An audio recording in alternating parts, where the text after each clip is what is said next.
दीदी पाहुणे आले बघ. पाहुणे या या या या. बसा पाहुणं बसा. मग पाहुणं गाडी घेऊन आलाय का? घरापर्यंत गाडी घेऊन येणार होतो, पण पायऱ्यावर गाडी चढत नाही म्हणून चलत आलो.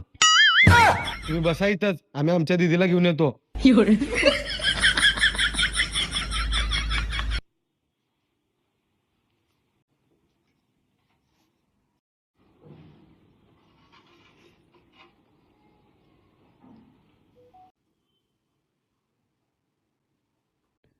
मुलीला काही प्रश्न विचारायचे असतील तर विचारू शकते. नाव काय? सुनीता. तुम्हाला स्वयंपाक येतो का? होय. धुणं भांडी जमते का? होय जमते की. आणि बाकी घरातली कामं सगळी जमतेत का? होय. बर, तुला मुलगी पसंत आहे का? होय फोडायची का सुपारी लगेच? होय होय, फडा. हो थांबा.